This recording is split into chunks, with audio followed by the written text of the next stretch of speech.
British উপনিবেশবাদের বিরুদ্ধে ভারতবর্ষে যে সমস্ত সশস্ত্র বিদ্রোহ সংগঠিত হয়েছিল, তিতুমিরের বিদ্রোহ ইতিহাসে স্বর্ণাক্ষরে লেখা আছে। সময়কাল 1831 সাল থেকে 1882 সাল। তিতুমিরের আসল নাম ছিল সৈয়দ মীর নিসার আলী।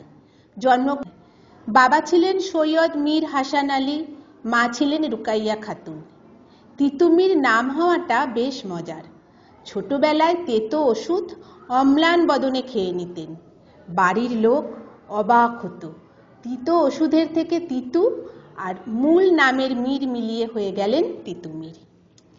তিতুমির ছোটবেলা থেকেই সবল স্বাস্থ্যবান ছিলেন।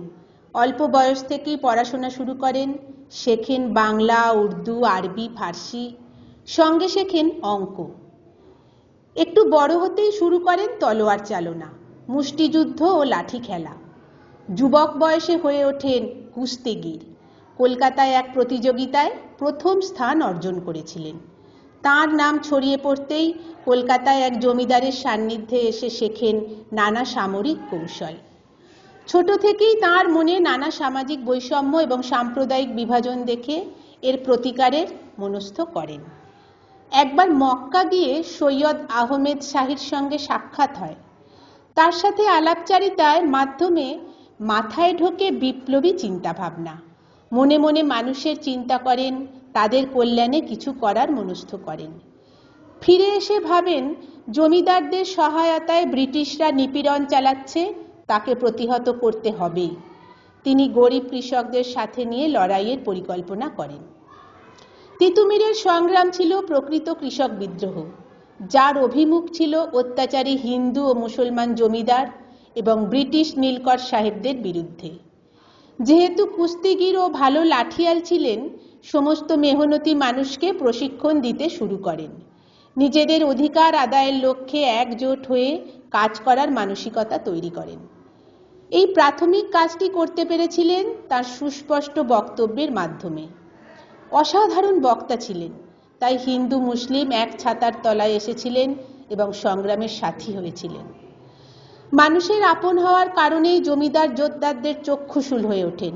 স্থানীয় জমিদাররা এই জোটকে ভাঙার জন্য মুসলিমদের দাড়ি ও মসজিদের ওপর খাজনা বসান, যাতে কেউ তিতুমিরের দলে না থাকে। কিন্তু তিতুমিরের বিপ্লবী ব্যক্তিত্বের কাছে এই নিয়ম টিকল না। এই প্রেক্ষিতে মিশকিন শাহ তিতুমিরের দলে যোগ দেন। দল আরও শক্তিশালী হলো। নদিয়া, 24 পরগনা, ফরিদপুরের জমিদাররা তিতুমিরকে আক্রমণ করে। তিতুমির জমিদারদের পরাজিত করে এই 3টি জায়গাকে স্বাধীন ঘোষণা করেন। এরপর শক্তিশালী দলকে নিরাপদে রাখার জন্য একটা কেল্লা নির্মাণের চিন্তা করেন। টাকার অভাবে মজবুত বাঁশের কেল্লা স্থাপন করেন নারকেলবেড়িয়ায়। কিন্তু পরাজিত জমিদাররা থেমে থাকলো না। ব্রিটিশের মিত্র হয়ে তিতুমিরকে আক্রমণ করে, নেতৃত্ব দেন ম্যাজিস্ট্রেট আলেকজান্ডার। নীলকুঠি ময়দানে কিন্তু আবারও জমিদাররা পরাজিত হয়, আলেকজান্ডার প্রাণে বেঁচে ফিরে যায়। তিতুমির হয়ে ওঠেন বিরাট সিংহ হৃদয় নেতা। ব্রিটিশ শক্তি চিন্তা করে কি করে তিতুমিরকে শায়েস্তা করা যায়। সঙ্গে পরাজিত জমিদাররা তো আছেই।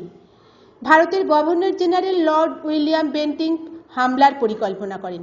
হাজার হাজার প্রশিক্ষিত সৈনিক, অফুরন্ত গোলা বারুদ, সঙ্গে কর্নেল স্টুয়ার্ট হামলা করেন বাঁশের কেল্লা নারকেলবেড়িয়ায়।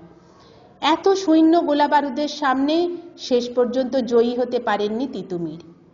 চাইলেই আত্মসমর্পণ বা প্রাণভিক্ষা করতে, কিন্তু তা তিনি করেননি।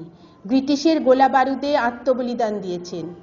প্রচুর সাথীরা প্রাণ দিয়েছে, যারা বেঁচেছিলেন তাদের ফাঁসির দড়িতে ঝুলিয়েছে। দিনটি ছিল 19শে নভেম্বর 1831 সাল। নিজের দেশে স্বাধীন হয়ে বেঁচে থাকার বীজ পুঁতে গিয়েছিলেন স্বাধীন চেতা তিতুমির। এই বীর বিপ্লবীকে চিন্তন জানায় গভীর শ্রদ্ধা।